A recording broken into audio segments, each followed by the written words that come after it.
Hey you guys, today we'll be looking at Data-Ansem. This is a pretty simple fight with a ton of callbacks to Kingdom Hearts 1 and Dream Drop Distance. I'll have a box on screen like this with any references to attacks from previous games. This fight is broken up into 3 phases, with Ansem using an ultimate attack at certain HP gates.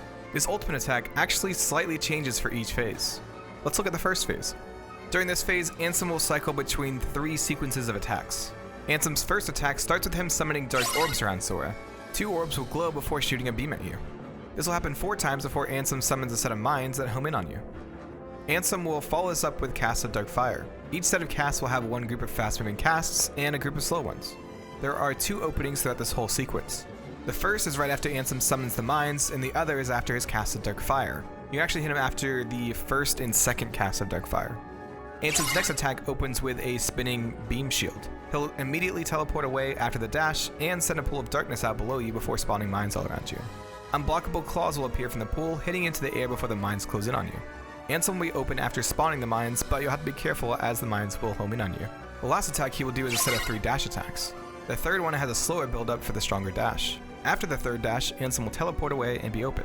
When you damage Ansem enough, he will start his ultimate attack by teleporting to the middle of the arena and plunging the arena into darkness.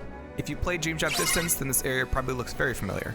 2 giant orbs of darkness stay near Ansem for most of the sequence. Hitting these will damage you, and from time to time these orbs will shoot out casts of dark fire, which inflicts a random status ailment on you. Ansem will go through 3 sets of attacks for this first ultimate attack. The first is simply both orbs shooting at you twice. Block the attacks or dodge them, and Ansem will be open. The second attack has the orbs rising into the air to rain down casts of magic, while unblockable claws attack you from the floor. The last attack has the orbs surrounding Sora and catching him in crossfire. After a couple casts of magic, the orbs will close in on Sora. If he gets caught, there will be a short animation showing Ansem making the orb explode. If you dodge this trap, Ansem will be open. After this attack, Ansem will be in his second phase. Ansem will cycle through 4 attacks now, with 2 being new attacks with previous attacks worked in, 1 slightly changed attack, and 1 that is not changed from the first phase. The unchanged attack is this dashing one. The slightly changed attack is the Dark Orb and Mine attack. Ansem summons twice as many mines. He still has the same opening here. The first new attack is Ansem teleporting to the middle of the arena and drawing you in. Orbs appear around you to damage you and push you towards the center. After a little bit, Ansem will unleash dark tendrils, which are unblockable. Staying far away will keep you safe, and at the end you can air step in for an opening. The last attack in this phase opens with Ansem spawning beams that rain down into the arena. He then spawns a set of mines and dark orbs before raining down more beams. Ansem then follows this up in one of 2 ways. One of them, he will summon his beam shield and dash at you before doing the dark claw and mine attack. The other is where he summons 2 beams that do sweeping attacks, and then summoning the dark claws and mines. Ansem has the same opening he had with this attack from the first phase. Again, after dealing enough damage, Ansem will plunge the arena back into darkness. This time you will not be able to leave until you hit one of Ansem's openings. There are 2 extra attacks added in, and Ansem also adds in some of his beams to the orb attack that rains down magic to shake things up. The first new attack is Ansem positioning the orbs in front of himself as they shoot casts of magic at you. After the cast, the orbs will fly towards you. If you can dodge both, Ansem will be open. During this sequence, Ansem will use one of his attacks in the second phase, summoning orbs that shoot the sweeping beams at you as a dark claw and mines attack you. The last attack is Ansem teleporting to one side of the arena and spinning the orbs around himself, summoning more orbs that fly towards you.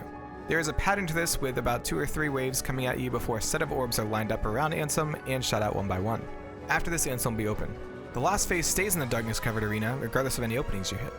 Ansem starts this out by forming his orbs together and dispersing them, raining down smaller versions of the balls we saw earlier around himself. Darkness swirls above him as well during this attack. Multiple groups of these balls will fly out to hit Sora and are unblockable, though the wave that comes out every so often can be blocked. It will still spawn an unblockable attack around you though, so you should probably just dodge it. After a while, this attack will end, and Ansem will do the rest of the attacks we've seen before. For the attack where he stacks the orbs in front of himself, he will spawn the orbs that have sweeping beams. For the attack where the orbs surround you, Ansem will spawn mines. Look for the openings, and eventually you will win out during this last stretch. Ansem has some lines he says when he defeats you and when you defeat him. I'll play them for you here.